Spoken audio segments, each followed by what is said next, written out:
नमस्कार साथियों, दिव्य रुद्रा परिवार में एक बार फिर आपका स्वागत है। मौलिक अधिकारों की श्रृंखला में हम आपकी एक बार फिर से वापसी करते हैं और जैसा कि मैंने अब तक अपनी वीडियो में बताया था आपको, मौलिक अधिकार क्या है, राज्य क्या है और हमने समानता का अधिकार देखा और उसमें हमने सारे बिंदुओं पर चर्चा करी और वो चर्चा इतनी महत्वपूर्ण है कि आप जो इस सीरीज को एक बार पूरी देख लेगा, मैं संविधान पूरा कंप्लीट करवाऊंगा इस सीरीज में और ऐसे ही संविधान को कंप्लीट करवाऊंगा इन डेप्थ में, जिससे आपके बहुत सारे डाउट क्लियर हो जाएंगे।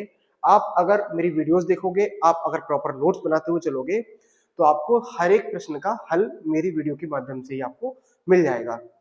तो चलिए हम अपने मौलिक अधिकारों की सीरीज को वापस से शुरू करते हैं और जितने भी प्रश्न हम अपनी चर्चा जो करेंगे आगे, तो सारे प्रश्नों को हल करते हुए इसमें चलेंगे हम। अच्छा, एक बात मैं आपको बता दूं, ये मेरी जो मौलिक अधिकारों की सीरीज है, इस सीरीज में आपको एक बार रिवीजन जरूर करना पड़ेगा। मैं लास्ट में बच्चों से कहता हूं कि जितनी बार रिवीजन करेंगे उतनी बार चीजें याद होती चली जाएंगी। एक वीडियो मेरी दूसरी चल रही है, जिसमें मैं वन डे एग्जाम से सारे प्रश्न आपको हल करवा रहा हूँ और उसमें प्रश्न एक होता है, बहुत सारी जानकारियां होती हैं, तो उस वीडियो को आप कभी छोड़े नहीं। तो उधर आपके वन डे एग्जाम से संविधान के क्वेश्चन तैयार हो जाएंगे और ये जो मेरी फंडामेंटल राइट की सीरीज है, इसे पूरा जब आप पूरा पढ़िएगा तो इसमें बहुत सारे कंसेप्ट आपको मिलेंगे। अच्छा, बहुत सारे केस भी मैं आपको लगातार बताता चलूंगा, जैसे मैंने पिछली क्लास में बहुत सारे आपको केस बताए हैं। तो मैंने आपको आर्टिकल 12 पढ़ा दिया, आर्टिकल 12, 13, 14, 15, 16 सब पढ़ा दिए।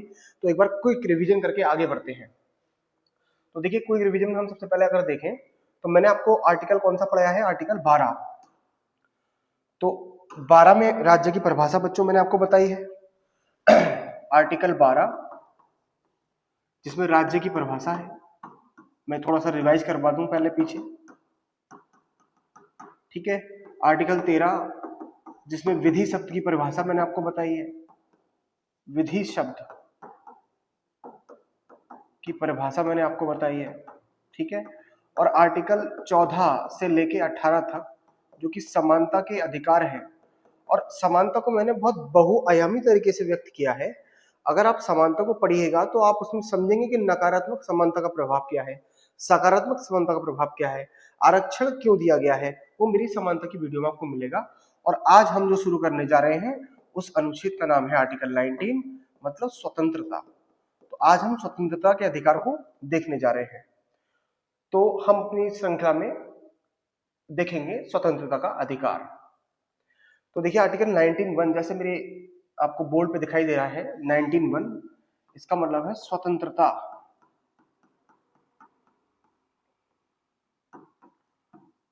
स्वतंत्रता का अधिकार, ठीक है।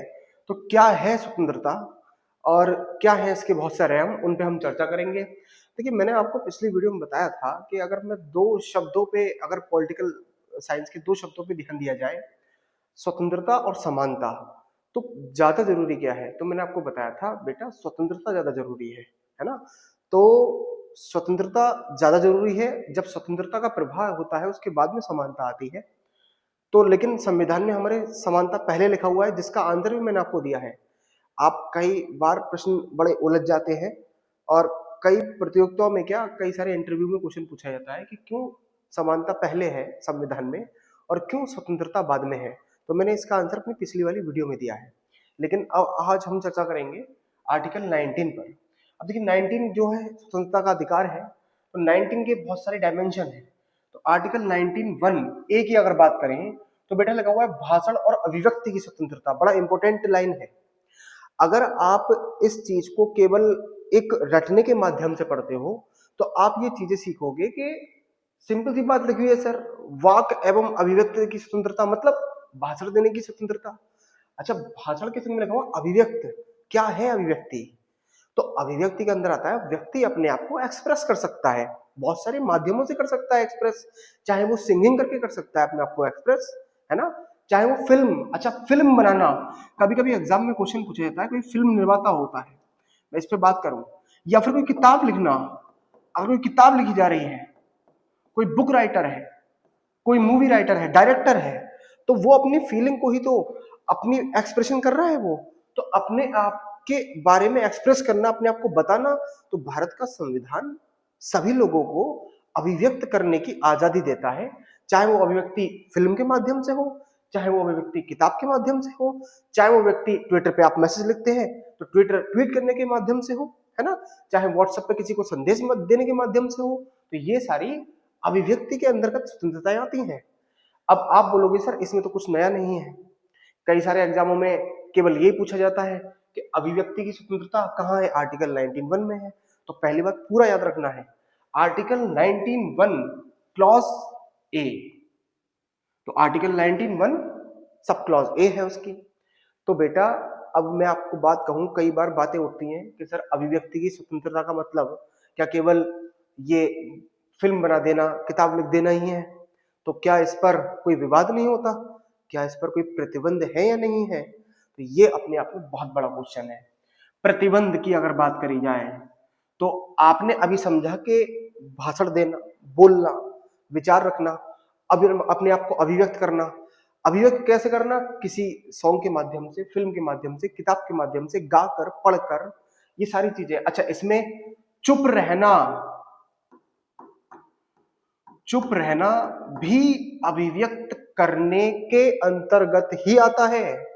यानी कि अगर आप चुप हैं तो आपकी अभिव्यक्ति है, आप खुद अपने आप को चुप कर रहे हैं। तो कोई व्यक्ति अगर चुप बैठा हुआ है तो वो भी अपनी अभिव्यक्ति को व्यक्त कर रहा है। तो चुप रहना भी अभिव्यक्ति की स्वतंत्रता में आता है, ये आपको याद रखनी है बात।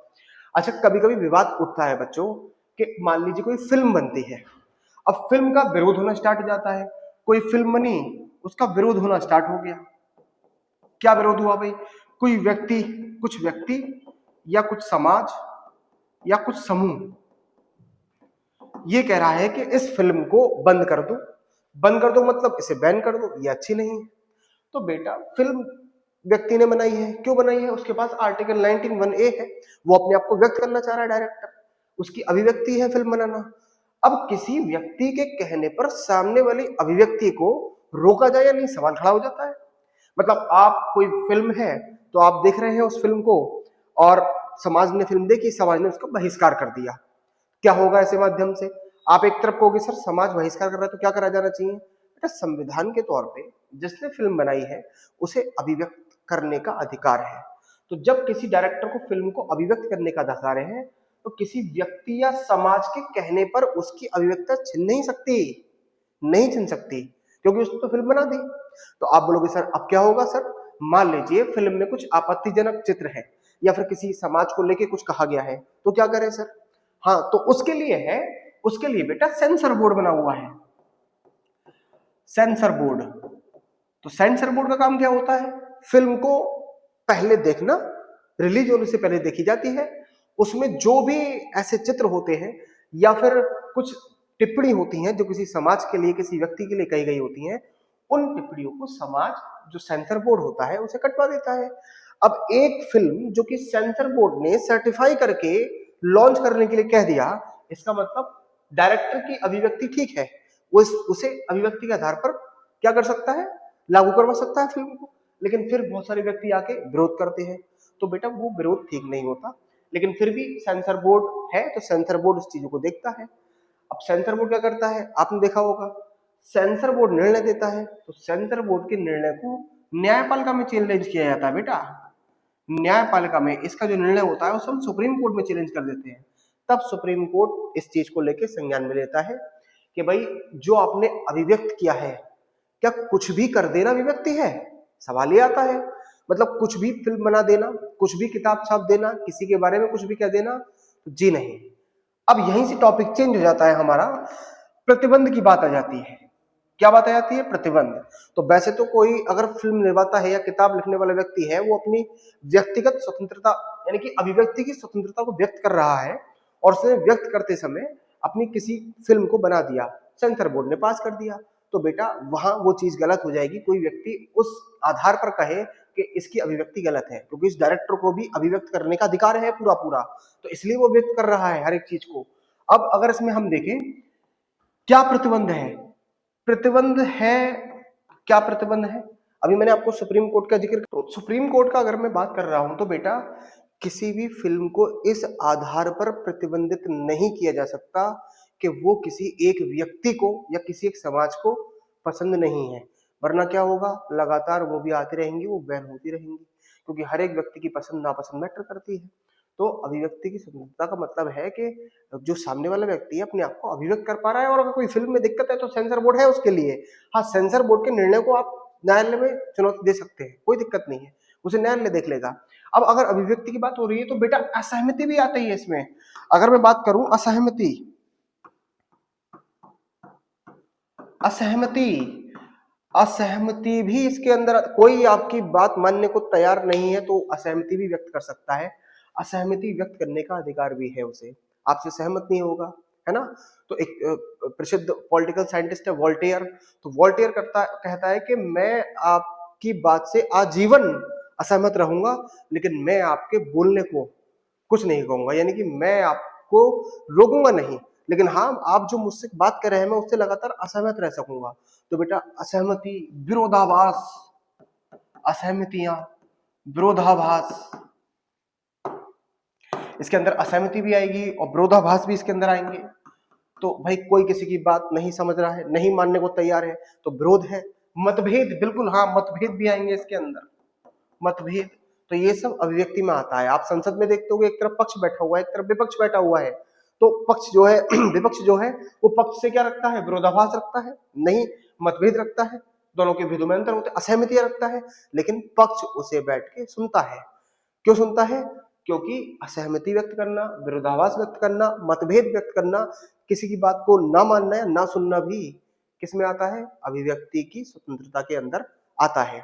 इसलिए आप देखिएगा सदन के अंदर मर्यादित जो लोग बैठते हैं वो हमेशा सामने वाले की बात सुनते हैं, पक्ष की बात सुनते हैं, विपक्ष की बात सुनते हैं, और दोनों की बात सुनी मानी जाती है। तो कोई नरेंद्र मोदी साहब की बात का विरोध कर रहा है तो कोई बात नहीं, मोदी साहब उसे सुनते हैं, क्योंकि असहमति कोई व्यक्त कर सकता है, कोई दिक्कत नहीं है। मेरी बात से आप असंतुष्ट हैं तो कोई दिक्कत नहीं है, असंतुष्ट रहिए, यही तो वोल्टेयर कह रहा है। वोल्टेयर ने ही तो कहा कि मैं आपकी बात से लगातार असहमत हूं, लेकिन मैं आपके बोलने का विरोध नहीं करूंगा, है ना। तो किसी को चुप हम नहीं कर सकते, लेकिन उसकी बात से असहमत हो सकते हैं। तो असहमतियां हो सकती हैं, विरोधाभास हो सकते हैं, मतभेद हो सकते हैं, ये सब अभिव्यक्ति के अंदर ही आते हैं। अब तो अभिव्यक्ति का दायरा इतना छोटा नहीं है दोस्तों, अभिव्यक्ति का दायरा बहुत बड़ा है, जिसमें हम अपने एक्सप्रेशन को व्यक्त करते हैं। मान लीजिए कहीं कॉमेडी हो रही है, तो कोई कॉमेडी वाला व्यक्ति कॉमेडी कर रहा है तो वो एक्सप्रेस कर रहा है, अभिव्यक्त कर रहा है अपने आप को, है ना। तो ये सारी चीजें अभिव्यक्ति के अंदर आएंगी, तो जो हम पढ़ रहे हैं। लेकिन मैंने आपसे फिर कहा, जैसे अमेरिकी संविधान में जो मौलिक अधिकार है कहा जाता है सापेक्ष है, मतलब उनके ऊपर कोई प्रतिबंध नहीं है, एब्सोल्यूट। हमारे यहाँ निरपेक्ष है। निरपेक्ष का मतलब क्या है? हमारे यहाँ मौलिक अधिकारों पर प्रतिबंध है। अब बेटा प्रतिबंध कैसा है? तो देखिए, अभिव्यक्ति की अगर मैं बात करूं तो प्रतिबंध इस आधार पर है कि आप अभिव्यक्त तो कर सकते हैं। अच्छा, एक वर्ड होता है मानहानि, मानहानि, डेफेमेशन बोलते हैं ऐसे, डेफेमेशन इंग्लिश में, मानहानि। क्या एक आईपीसी क्लॉज थी, आईपीसी 499, जो बीएनएस की क्लॉज बन गई है 356, जो बीएनएस 356 में आ गई है, क्योंकि आईपीसी इंडियन पिनल कोड अब भारतीय न्याय संहिता बन गया है।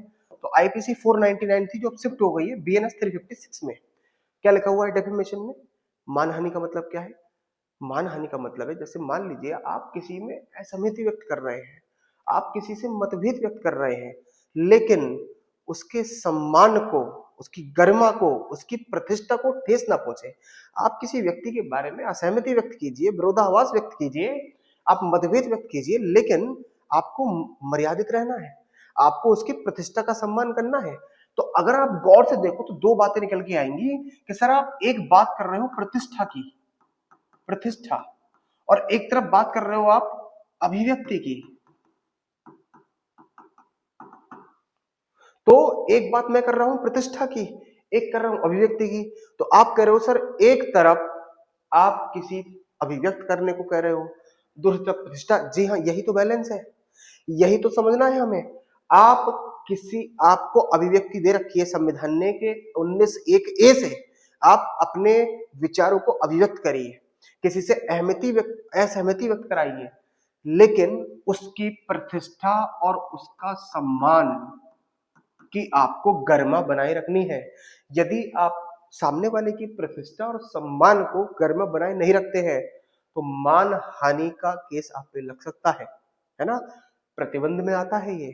ठीक, तो मानहानि defamation IPC clause 499 to convert into BNS 356।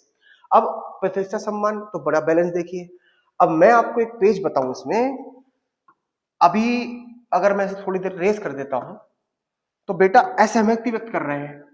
प्रतिष्ठा जो आता है, अभी हम आगे पढ़ेंगे आर्टिकल 21, जीवन के अधिकार में प्रतिष्ठा आता है, यानी कि जीवन का अधिकार मैं आपको पूरा पढ़ाऊंगा अभी।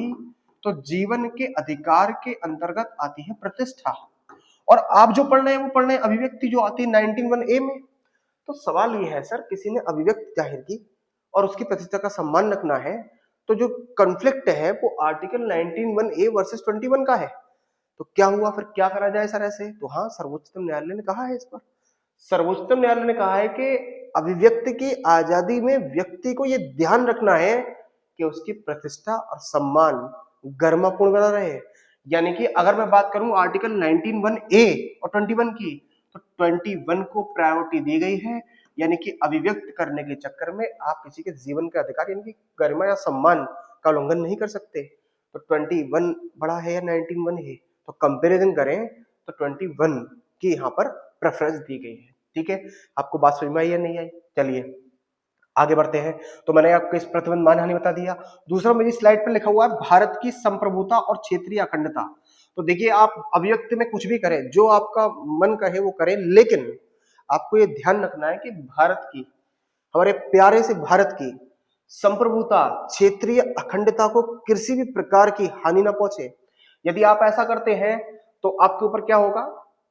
आपके ऊपर एक आर्टिकल है आईपीसी का 124, आईपीसी क्लॉज 124, जो अब बन गई है बीएनएस 152, जिसमें ये कहा गया है, देखिए आईपीसी 124(4)(a) देशद्रोह की थी, अब बीएनएस 152 बन गई है ये।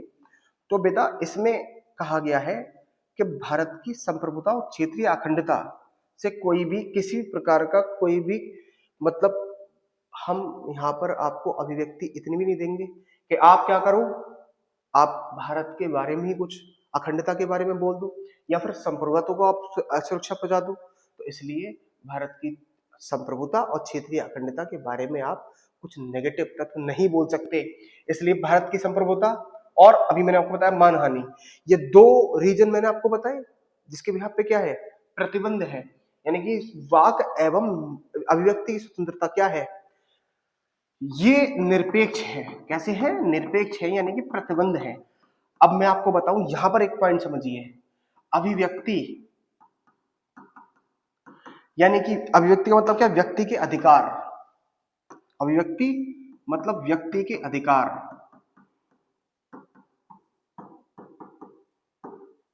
और एक तरफ क्या है? राष्ट्र, राष्ट्र की सुरक्षा, एकता एवं अखंडता। तो बड़ा समन्वय रखा गया है इन दोनों में, यानी कि व्यक्ति के अधिकार यानी कि अभिव्यक्ति इतनी भी ना हो जाए कि वो कहीं राष्ट्र की सुरक्षा, एकता और अखंडता के लिए खतरा हो जाए। तो यहाँ बड़ा बैलेंस आप चीजों में देखोगे कि अभिव्यक्ति की आजादी है आपको, व्यक्ति के अधिकार इतने भी नहीं है कि वो राष्ट्र की एकता, अखंडता, सुरक्षा से ऊपर चले जाए। ठीक, तो ये आप पढ़ रहे थे आर्टिकल 19(1)(a), और 19(1)(a) में आपने इतनी सारी चीजें समझी। ठीक है, अब अगर मैं आगे बात करूं, और अब इसमें अगर हम देखेंगे तो देखेंगे क्या कि 19(1)(a) में जब हम देखेंगे तो हमने अभी देखा कि राष्ट्र की एकता, अखंडता और सुरक्षा से जो व्यक्ति नेगेटिव प्रभाव डालेगा, नकारात्मक प्रभाव डालेगा, तो उसके वो कहलाता है देशद्रोह। क्या कहलाता है? देशद्रोह। और देशद्रोह का मतलब क्या है कि ये आर्टिकल 124 और बीएनएस 152, जो कि राष्ट्रीय क्षेत्र का कहता जाता ना किसी से कि वह व्यक्ति देशद्रोही है ना। देशद्रोही का मतलब क्या है? अपने भारत में रहने वाला व्यक्ति अपने भारत के खिलाफ अगर बातें कर रहा है, यानी कि सुरक्षा और अखंडता से समझौता कर रहा है कहीं ना कहीं, वो तो वो क्या कहलाएगा? देशद्रोह कहलाएगा। तो देशद्रोह अगर कोई है तो वो उस पर प्रतिबंध है, कोई व्यक्ति देशद्रोही ना हो जाए, कोई व्यक्ति भारत के खिलाफ आवाज ना उठा दे। तो ये सारी चीजें देशद्रोह में आती हैं, जिसके आर्टिकल मैंने, जिसकी क्लॉज मैंने लिख रखी है बहुत सारे एग्जाम में, यूपीएसआई के एग्जाम में कई बार पूछा जाता है सवाल देशद्रोह का पूछा जाए तो बीएनएस 152 है, जो पहले आईपीसी 124A था। ठीक है, अब देशद्रोह समझ लिया आपने, प्रतिबंध आपने समझ लिया कहां पर प्रतिबंध लगते हैं। ठीक, तो प्रतिबंध कहां पर है, मानहानि नहीं होनी चाहिए, दूसरा है देश की एकता अखंडता से समझौता नहीं होना चाहिए, नकारात्मक प्रभाव नहीं पड़ने चाहिए, यानी आप देशद्रोह नहीं होने चाहिए। ठीक, तो ये 91 का हमने ए पढ़ा। देखा जाए तो बेटा अभिव्यक्ति में और क्या आता है, तो देखिए केस हुआ था, उसका नाम है, मुझे ध्यान आ रहा है, communist party of India versus union of India. ठीक है, तो केस क्या था, केस बड़ा अच्छा था। जैसे मान लीजिए अभी हम अभिव्यक्ति की बात कर रहे हैं, तो क्या अभिव्यक्ति, वैसे आगे भी आर्टिकल आएगा तभी मैं आपको बताऊंगा, अगर कोई हड़ताल कर देता है या बंद कर देता है, बंद जानते हैं आप, जैसे कभी भारत बंद है ना, ऐसे मांग चलाई जाती है भारत बंद की, हड़ताल कर देता है या फिर भारत बंद कर देता है, तो क्या वो अभिव्यक्ति की स्वतंत्रता के अंतर्गत आता है? सुप्रीम कोर्ट ने मना किया है साफ, यानी communist party of India versus union of India का केस हुआ था, सुप्रीम कोर्ट ने कहा था कि अभिव्यक्ति की स्वतंत्रता के अंतर्गत किसी प्रकार की हड़ताल और किसी प्रकार का बंद नहीं आता है, ये आपको ध्यान रखनी है। आगे बढ़ते हैं। अब अगर अभिव्यक्ति स्वतंत्रता को मैं और एक्सप्लेन करूं तो इसमें एक आता है सूचना का अधिकार। सूचना का अधिकार, राइट टू इंफॉर्मेशन।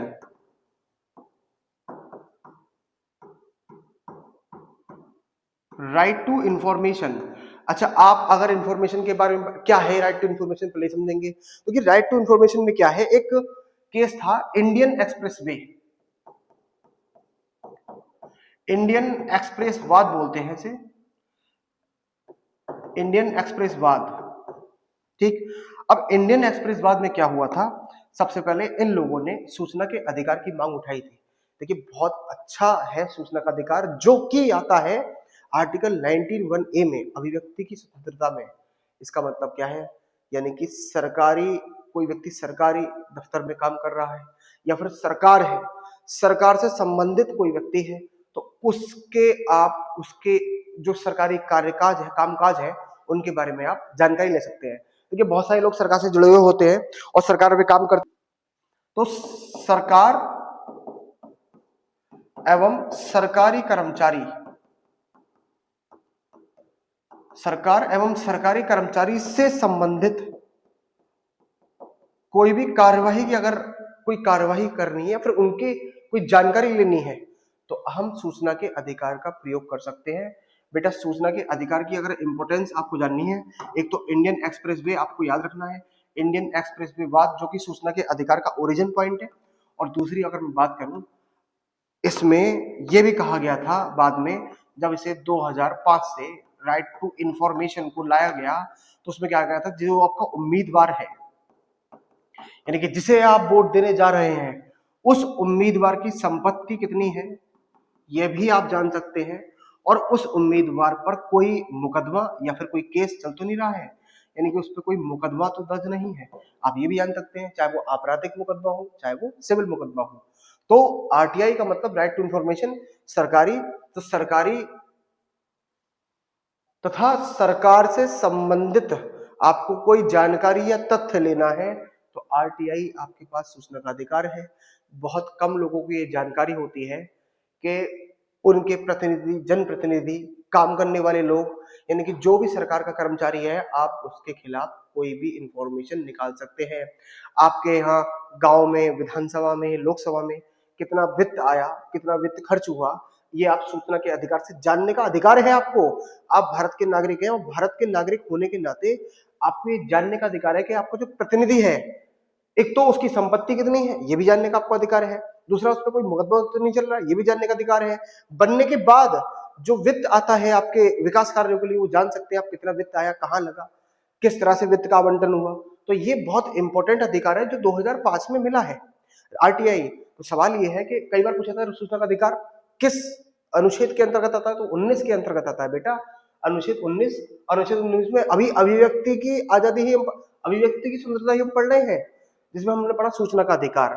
अच्छा, एक सूचना के अधिकार के बाद मुझे एक और याद आता है जिसका नाम है सूचना एवं प्रौद्योगिकी। सूचना एवं प्रौद्योगिकी यानी कि आईटी एक्ट जो 2000 का है, आईटी एक्ट 2000 का है, इसमें बहुत सारी बातें लिखी हुई हैं जो ये भी व्यक्ति में स्वतंत्रता के अधिकार में अभिव्यक्ति की समानता स्वतंत्रता के अंतर्गत आता है। अच्छा, सूचना के अधिकार की अगर हम, तो ये सूचना के अधिकार की बात कर, सूचना इसे एक नाम और है इसका, सूचना एवं तकनीकी अधिनियम 2000, ठीक है। तो ये सारी बातें आर्टिकल 19(1)(a) के अंतर्गत आएंगी। आगे बढ़ते हैं इसमें, और आगे हम देखेंगे 19(1)(a) की हमने विस्तृत व्याख्या कही है पूरी। अब हम देखेंगे 19(1)(b), लिखा हुआ है शांतिपूर्ण इकट्ठा होने की स्वतंत्रता। मैं फिर से कहता हूं, लाइन पे हमेशा ध्यान दीजिएगा, शांतिपूर्ण इकट्ठा यानी कि शांतिपूर्ण एकत्रित होना है। यदि शांतिपूर्ण एकत्रित का मतलब क्या है, आप कोई भी अगर जन आंदोलन कर रहे हैं या कुछ कर रहे हैं तो वहां पर शांतिपूर्ण इकट्ठा होना, ठीक है। और इसके अंतर्गत आएगा, देखिए, जुलूस, प्रदर्शन, सभा, बेटा जितनी भी चीजें आएंगी शांतिपूर्ण इकट्ठा इसमें होना है आपको। अगर आपको स्वतंत्रता चाहिए तो चाहे वो जुलूस हो, चाहे प्रदर्शन हो, चाहे सभा हो। अच्छा, मैं आपको एक बात बताऊं, देखिए, राज्य से ऊपर कोई भी इकाई नहीं है, राज्य सर्वोच्च इकाई होती है। तो चाहे कोई भी जुलूस हो, चाहे कोई प्रदर्शन हो या कोई सभा हो, हमें राज्य की परमिशन लेनी ही पड़ती है, यानी कि पुलिस की परमिशन लेनी पड़ती है, ताकि वो जो प्रदर्शनकारी हैं वो कहीं संविधान का उल्लंघन तो नहीं कर रहे हैं, क्योंकि संविधान देता है उन्हें जुलूस निकालने की आजादी देता है, प्रदर्शन करने की आजादी देता है, लेकिन वो शांतिपूर्ण तरीके से होना चाहिए। सड़क के किनारे कभी कभी आपने देखा होगा हड़तालें, हड़तालें तो वैसे भी अभी मैं बताया था, हड़तालें तो गैर कानूनी है। आपने देखा होगा कोई जुलूस निकल रहा है तो जुलूस के लिए पहले परमिशन लेनी पड़ती है, और परमिशन में क्या होता है, रूट तय होता है, उसी रूट से वो जुलूस निकलता है ना। तो राज्य परमिशन देता है, राज्य सर्वोच्च इकाई है, तो राज्य की परमिशन से ही सारी चीजें होंगी। अब वो जुलूस निकलता है, उसकी जिम्मेदारी पुलिस की रहती है, शांतिपूर्ण तरीके से वो निकलना चाहिए, ये भी जिम्मेदारी रहती है। कोई सभा हो रही है तो वो भी है। कोई प्रदर्शन अगर आपको करना है तो आप उस प्रदर्शन के लिए कोई मैदान चुनिएगा, उस मैदान में जाके बैठिएगा और शांतिपूर्ण तरीके से अपनी बात को रखिएगा। यही है संविधान का कहना। संविधान में आर्टिकल 19(1) और उसका बी ये कहता है कि अगर आपको संविधान में प्रदर्शन करना है, जुलूस निकलना है, तो शांतिपूर्ण तरीके से कीजिएगा, ना कि कई बार रोड ब्लॉक कर दी जाती है, कई बार रोड बंद कर दी जाती है, तो वो असंवैधानिक तरीका होता है। और आपसे कोई पूछे कि जुलूस निकल रहा है या फिर सड़क ब्लॉक कर दी गई है तो कौन से आर्टिकल का उल्लंघन हो गया, तो आर्टिकल 19(1)(b), क्योंकि वो शांतिपूर्ण तरीके से आप अपनी आजादी की मांग कर रहे हैं और दूसरे की आजादी छीन रही है। भाई, सड़क पर कितने लोग जा रहे हैं और आपने सड़क ब्लॉक कर दिया है, तो बाकी की आजादी तो छीन ली ना आपने, तो उस आजादी से क्या फायदा। तो आजादी आपकी है तो आजादी औरों की भी है। तो अगर प्रदर्शन है या फिर जुलूस है या कोई सभा है तो वो शांतिपूर्ण ढंग से होनी चाहिए, किसी ऐसे स्थल पर होनी चाहिए बेटा जो कि शांतिप्रिय हो, वहां से भी अपनी मांगों को रखा जा सकता है। देखिए, हिंसा करना तो वैसे भी हमारे संविधान का भाग है ही नहीं, और महात्मा गांधी जो कि इतने बड़े प्रेरणा स्रोत रहे हैं तो वो कभी हिंसा के खिलाफ रहे हैं। तो वही इसी चीज की आप देखिए, अगर आपको स्वतंत्रता मिली है तो आपको सामने वाले की भी आजादी का ध्यान रखना होगा, ये आपको ध्यान रखना है। अगला आर्टिकल है संघ या यूनियन। तो देखिए, संघ और यूनियन बनाने की आपको आजादी है। आप भारत के अंदर कोई संघ बना सकते हैं, कोई यूनियन बना सकते हैं, तो आप कोई संगठन बना सकते हैं, कोई पार्टी, कोई दबाव समूह, तो देखिए दल बना सकते हैं आप कोई भी।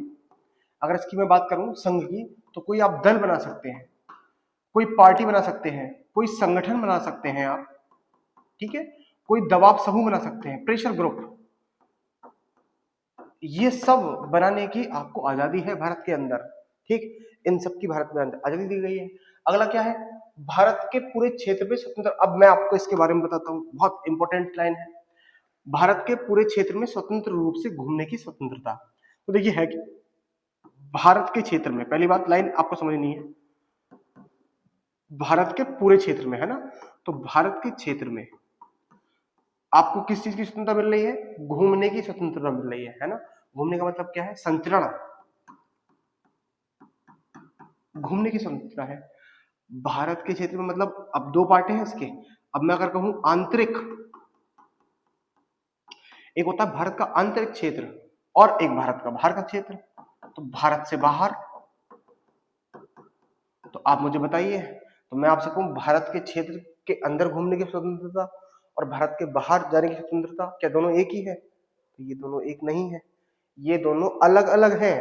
अगर भारत के आंतरिक क्षेत्र में घूमने की स्वतंत्रता है तो यानी कि आप भारत के पूरे क्षेत्र में स्वतंत्र रूप से घूमने के लिए आजाद है ना। तो वो आर्टिकल 19(1) और क्लॉज डी में लिखा हुआ है। लेकिन अगर भारत से बाहर यानी कि विदेश जाना है तो बेटा विदेश जाने की स्वतंत्रता जो है, राइटिंग थोड़ा सा गंदा है तो इसे कॉम्प्रोमाइज करिएगा प्लीज। विदेश जाने की स्वतंत्रता जो है बेटा वो आर्टिकल 21(G)(1) के अधिकार के अंतर्गत आती है। तो देखिए दोनों बातों में बड़ा अंतर है।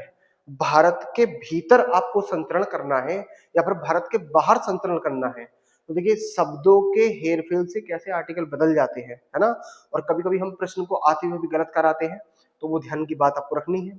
इसमें क्या है कि भारत से अगर बाहर जाना है और भारत के अंदर, तो आंतरिक संचरण की बात कर रहा है आर्टिकल 19(1)D। भारत के अंदर आप घूम सकते हैं। यदि आपको भारत से बाहर जाना है तो एक केस हुआ था, मैं आपको अभी एक्सप्लेन करूंगा। मनेका गांधी यानी कि मेनका गांधी केस के नाम से जानते हैं उसे। तो मेनका गांधी केस में सर्वोच्च न्यायालय ने कहा था कि विदेश जाने की स्वतंत्रता जीवन के अधिकार यानी कि आर्टिकल 21 के अंतर्गत आती है। देखिए आप राजनीतिक विज्ञान पढ़ रहे हैं तो मेरी बातें जैसे मैंने भी कह दिया, भारत के अंदर जाने की स्वतंत्रता, बाहर, तो कभी बच्चे सोचते कि सर अपने पास से बना दिया होगा, नहीं। मैं पुस्तक और संविधान के विपरीत कभी नहीं जा सकता, तो मैंने भी चीजें पढ़ी हैं और वही चीजें मैं आपको पढ़ा रहा हूँ। और ये सारी चीजें पहली बार आपको मेरी वीडियो के माध्यम से मिलेंगी जानने के लिए इतनी डीप में कि संचरण में, आंतरिक संचरण और बाह्य संचरण में इतने आर्टिकल चेंज हो जाते हैं, है ना। तो ये सारे संविधान में लिखा हुआ है, सर्वोच्च न्यायालय के केसेस आए हैं, वो पढ़े हैं हमने, वही आपको बताए जा रहे हैं, ठीक है। तो अगला अगर बात करें हम भारत के बात करें तो भारत के किसी भी हिस्से में निवास, अच्छा कहीं किसी भी हिस्से में निवास करने की आपको सुनता है, आप भारत के किसी भी हिस्से में जाके बस सकते हैं, रह सकते हैं, ठीक है। ये भारत के हिस्से की बात कर रहा है, सार्वजनिक स्थल की बात कर रहा है। ऐसी ऊपर वाला है कि घूमना मतलब सार्वजनिक स्थल, किसी के निजी घर में आप नहीं जा सकते, है ना। कि खोल दीजिए दरवाजा, हम आर्टिकल 19(1)D लेके आए हैं, नहीं कह सकते आप। क्यों नहीं कह सकते? सार्वजनिक स्थल होना चाहिए, भारत का क्षेत्र होना चाहिए, ऐसा कोई निजी स्थल नहीं होना चाहिए। ऐसे ही भारत के किसी भी हिस्से में आप निवास कर सकते हैं या फिर बस सकते हैं।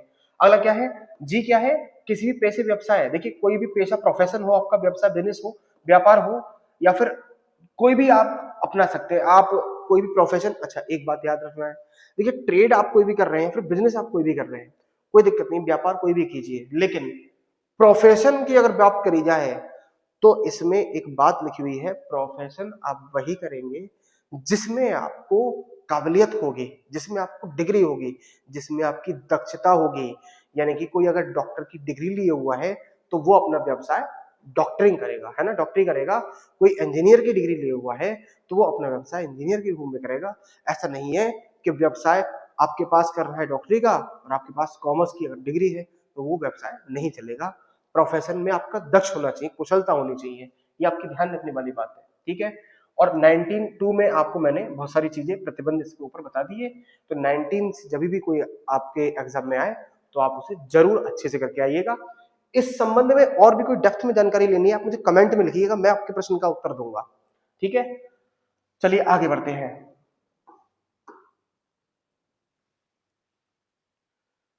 बेटा आर्टिकल 20 से पहले एक बात मैं आपको और बता देना चाहता हूं।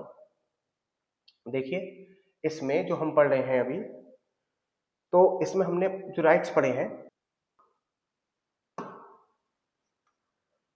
आप देखेंगे ए है, बी है, सी है, डी है, ई, एफ नहीं है, उसके बाद जी है।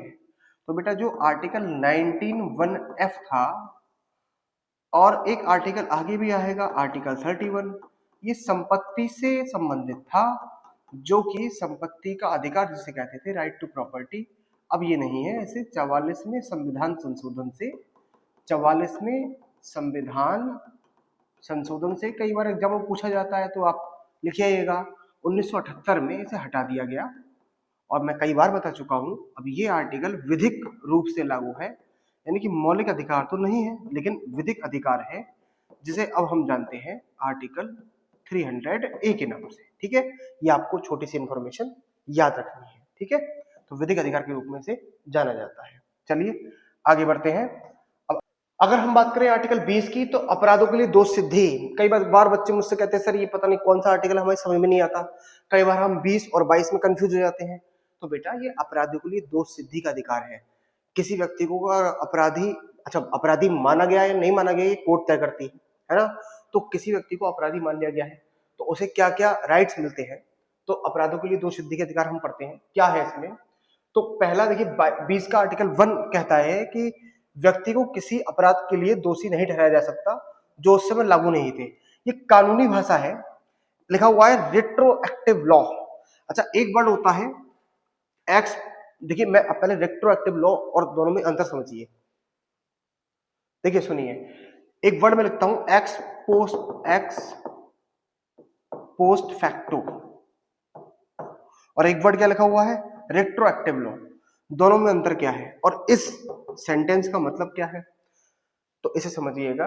ये कह रहा है कि अगर किसी व्यक्ति ने कोई कृत्य किया है और मान लीजिए वो कृत्य उसने कोई तारीख में किया है, जैसे मान लीजिए कोई 1 दिसंबर को कृत्य करता है और 1 दिसंबर को कृत्य उसने कोई किया, तो 1 दिसंबर के दिन जो कानून चल रहा था उस कानून के तहत ही उसको सजा दी जाएगी, ठीक है। और अगर एक्स पोस्ट फैक्टो लॉ हुआ तो इसका मतलब होता है भूतलक्षी, है ना। भूतलक्षी का मतलब क्या होता है, मतलब पिछली तारीख से कानून बनाने के भी इस व्यक्ति को अपराधों की सजा दी जा सकती है। मान लीजिए किसी ने 1 तारीख में अपराध किया और उसे 30 तारीख, मतलब 1 तारीख में अपराध किया उसने, अब कानून कहता है कि जो जिस दिन अपराध किया है उस अपराध की सजा उसे मिलनी चाहिए, ठीक है। अब 1 तारीख में अपराध किया उसने तो उस समय अपराध की सजा 2 साल, ठीक है। तो कुछ दिन बाद क्या हुआ कि भूतलक्षी विधि क्या हुई, उसमें यह हुआ कि अगर हम पिछली डेट में कोई कानून बनाए पीछे जाकर और कहें भी आपने अब 1 तारीख को कृत्य किया है, 2 में उसका मुकदमा चल रहा है, तो सरकार कहे भी हम आज 2 तारीख को एक कानून बनाते हैं। क्या कानून बनाते हैं कि 30 तारीख से ये कानून लागू होगा, यानी कि कानून जो सरकार ने बनाया वो डेट पिछली कर दी ना उसने, तो पिछली तारीख से कानून लागू कर दिया। ऐसे लोग बोलते हैं एक्स पोस्ट फैक्टो, भूतलक्षी कानून। लेकिन लिखा हुआ ये है ऐसे व्यक्ति को किसी ऐसे कानून से सजा नहीं दी जाएगी जो सरकार पिछली तारीख से लागू करवा दे। क्या लिखा हुआ है, जो उस समय लागू नहीं थे। भैया उस समय लागू नहीं थे तो उस समय के लागू कानून उस पर नहीं फॉलो होंगे। तो अगर किसी व्यक्ति ने जिस दिन अपराध किया है उस दिन का कानून क्या कहता है या उस समय जो कानून क्या कहता है उससे ही उसे सजा दी जाएगी, ना कि पिछले किसी कानून बनाकर और पिछली डेट से लागू करवा के दी जाएगी, ठीक है।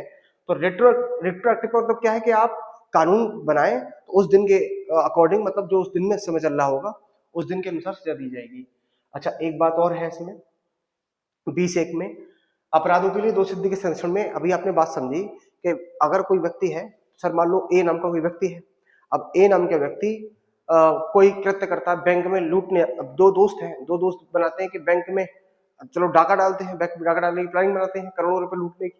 अब दोस्त देखते हैं कि अब पहले सजा देखो क्या है। मान लो सपोज दैट, मान लो कि बैंक में डाका डालने की सजा जो है 2 साल है, तो 2 दोस्तों ने सोचा कर लेते हैं रॉबरी, क्या दिक्कत है 2 साल काट लेंगे।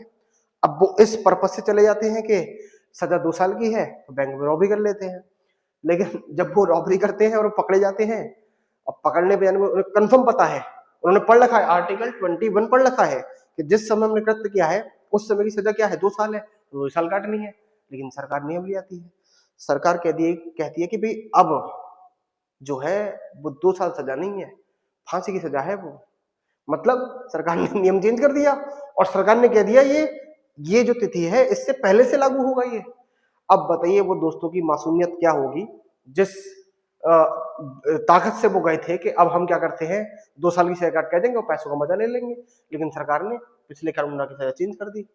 तो जो कानून चल रहे होंगे, जो कृत्य जिसने किया होगा उस समय का जो कानून होगा सजा उसी के अकॉर्डिंग मिलेगी। कभी भी ऐसा नहीं हो सकता कि सजा पिछले कानूनों के अकॉर्डिंग मिले।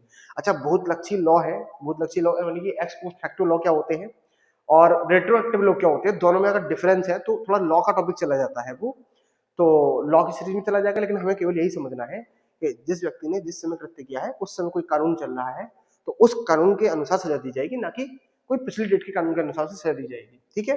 दूसरा क्या है 20(2) में लिखा हुआ है दोहरे दंड। अच्छा ये भी बड़ी इंपॉर्टेंट बात है 20(2). तो आर्टिकल 22 कहता है, 20 का क्लॉज 2 कहता है किसी व्यक्ति पर एक क्राइम की एक सजा है। ठीक है, किसी ने एक क्राइम किया है तो उसे एक ही सजा मिलेगी, है ना। तो एक क्राइम की दो सजा नहीं हो सकती, या फिर एक क्राइम की दो या दो से ज्यादा सजा नहीं हो सकती। तो क्राइम एक है तो सजा भी क्या होगी, एक ही सजा होगी। इसलिए मैं एक बार कहता हूं, कभी कभी आप सुनते हैं कि मान लीजिए किसी व्यक्ति को 2000 रुपए जुर्माना, 2000 रुपए जुर्माना और साथ में 1 साल की जेल हुई। 1 साल की क्या हुई, जेल हुई। तो क्या कहलाएगा आपकी है। अभी आर्टिकल 20(2) क्या कहता है कि दोहरे दंड से सुरक्षा है, किसी व्यक्ति को एक अपराध की एक सजा मिलेगी, एक अपराध की दो सजा नहीं मिलेंगी। तो बेटा अब मैं आपसे कहूं कि किसी व्यक्ति को 2000 रुपए जुर्माना और 1 साल की सजा दे दी उसे, तो बेटा ये एक सजा में ही काउंट होगा। यानी कि ये है आर्थिक दंड और ये है शारीरिक दंड। तो आर्थिक दंड और शारीरिक दंड को एक ही मान लिया जाता है। ठीक है, ये आपको याद रखने वाली बात है। ठीक, दूसरा अगर हम देखें 22 का 3 आर्टिकल 20 का 3 आत्म अपराध के लिए सुरक्षा। तो देखिए किसी व्यक्ति को अपने विरुद्ध गवाह बनने के लिए मजबूर नहीं किया जाएगा। यानी कोई व्यक्ति है उसे जबरदस्ती अपने खिलाफ गवाही देने के लिए बाध्य नहीं किया जाएगा। आपने कई बार मूवियों में देखा होगा, 3rd डिग्री टॉर्चर होता है, मारा जाता है उसे। नहीं कर सकते ऐसा, बिल्कुल भी नहीं कर सकते। कोई अगर व्यक्ति है तो उसे अपने खिलाफ गवाही देने के लिए मजबूर नहीं किया जाएगा। प्रशासन का ये काम है, पुलिस का ये काम है, वो सबूत इकट्ठा करे और उसके खिलाफ वो सबूत लेके आए। लेकिन जबरदस्ती किसी को मारकर, किसी को पीट कर, यहां तक कि मैं आपको उसमें बताऊं, ब्रेन मैपिंग, जो ब्रेन में दिमाग में मशीनें लगा के टेस्ट करते हैं कि ये व्यक्ति सच बोल रहा है या झूठ बोल रहा है। लाई डिटेक्टर आ गए हैं, अब तो टेक्नोलॉजी बहुत आगे आ गई है।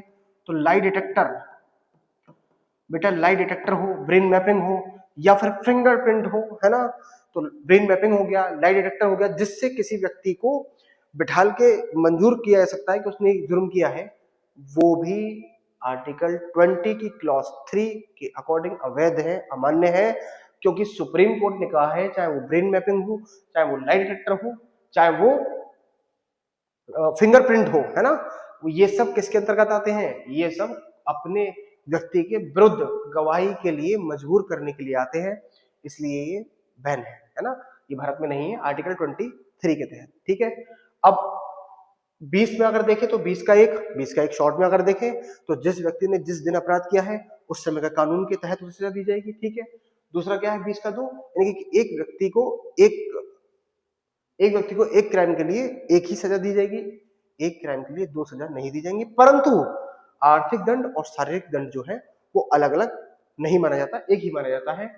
और 20 का 3 देखें तो आत्म अपराध के लिए सुरक्षा, यानी किसी व्यक्ति को अपने विरुद्ध गवाही देने के लिए मजबूर नहीं किया जाएगा। कोई आपसे पूछे 3rd डिग्री टॉर्चर किस आर्टिकल के अंतर्गत बैन है, तो आर्टिकल 20 क्लॉज 3 के अंतर्गत 3rd डिग्री टॉर्चर नहीं कर सकते, किसी व्यक्ति को मार नहीं सकती, किसी व्यक्ति को पुलिस जो है ब्रेन मैपिंग नहीं कर सकती, उसकी लाई डिटेक्टर में फिंगरप्रिंट से किसी प्रकार से उसे खुद के खिलाफ गवाही देने के लिए मतलब मजबूर नहीं किया जाएगा। ये कहता है आर्टिकल 20 का 3। चलिए आगे बढ़ते हैं इसमें। आर्टिकल 21 पढ़ेंगे हम। 21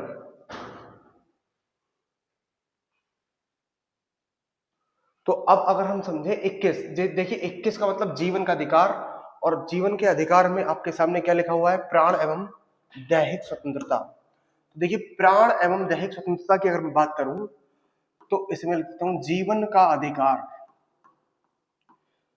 जीवन का अधिकार का दायरा इतना बड़ा है कि जब आप इसे समझेंगे तब आपको समझ में आएगा कि जीवन के अधिकार के अंतर्गत क्या क्या आता है।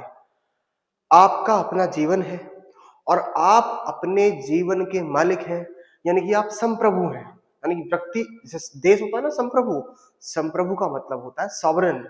सॉवरेन का मतलब होता है कि हर व्यक्ति अपने डिसीजन स्वयं ले सकता है। तो आपके पास है आर्टिकल 21 जीवन का अधिकार, और आप हैं सॉवरेन यानी कि संप्रभु हैं।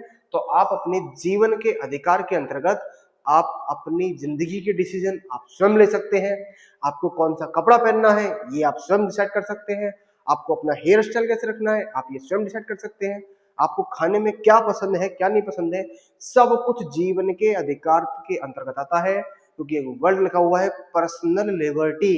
तो आप अगर देखेंगे व्यक्तिगत स्वतंत्रता यानी कि पर्सनल लिबर्टी, तो इसका दायरा इतना बड़ा हो जाता है कि जब हम इस अधिकार को पढ़ते हैं तो जीवन व्यक्ति और व्यक्ति की पर्सनल लिबर्टी, व्यक्तिगत चीजों से जुड़ी हुई सारी चीजें किसके अंतर्गत आती हैं, जीवन के अधिकार के अंतर्गत आती हैं।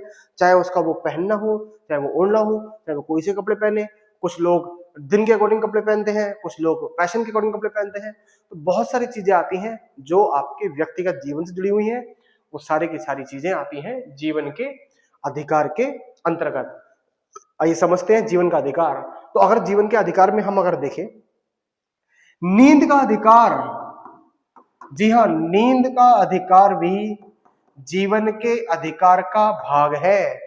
यानी कि यदि कोई व्यक्ति नींद में है तो नींद का अधिकार उसे प्राप्त है। नींद का अधिकार जीवन के अधिकार के अंतर्गत आता है। कई बार एग्जाम में पूछा जाता है सर नींद का अधिकार, सोने का अधिकार। जी हाँ, सोने का अधिकार है आपको।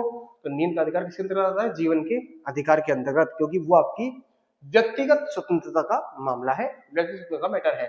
देखिए लिखा हुआ है, इसका मतलब सिर्फ शारीरिक जीवन नहीं है बल्कि सम्मान और गरिमा उचित मानवीय व्यवहार के संग जीना है। अभी मैं आपको केस समझाऊंगा तब समझाऊंगा, ये सुप्रीम कोर्ट का कोटेशन है, ठीक है। अब आपको पहले समझना है कि प्राण एवं दैहिक स्वतंत्रता क्या है। देखिए प्राण की अगर बात करूं और दैहिक स्वतंत्रता, तो दो वर्ड है। मैं अपना नोटपैड आपको खोल के दिखाऊंगा। तो देखिए दो वर्ड है, क्या है, एक तरफ मैं लिखता हूं जीवन का अधिकार, जीवन,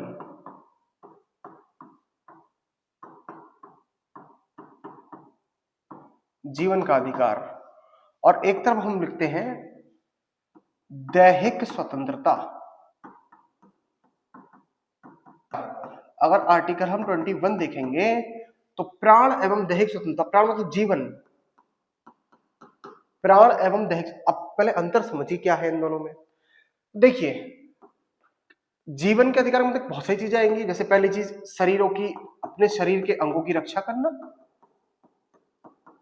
शरीर के अंगों की रक्षा, इसका मतलब है बलात्कार, शरीर को अंगों की रक्षा करना, बलात्कार अवैध माना जाता है, जीवन के अधिकार के अंतर्गत आता है इसमें। आजीविका, शिक्षा, पर्यावरण, ये आपका जीवन का अधिकार है। आप अपने शरीर, व्यक्तिगत शरीर है, शरीर के अंगों की रक्षा कर सकते हैं। कोई अगर कहीं पर रेप हो जाता है तो बलात्कार का मामला जीवन के अधिकार के अंतर्गत आता है। कहीं पर अगर शिक्षा का मामला आ जाता है तो वो जीवन के अधिकार के अंतर्गत आता है। शुद्ध पर्यावरण का मामला आ जाता है तो जीवन के अधिकार के अंतर्गत आ जाता है, ठीक है। और अगर अगर किसी के शरीर पर हमला हुआ है ना, यानी कि शरीर पर शारीरिक हमला हुआ है, बलात्कार हुआ है, प्रताड़ित हुआ है, वो किसी भी तरीके से प्रताड़ित हुआ है, जीवन के अधिकार का उल्लंघन माना जाएगा।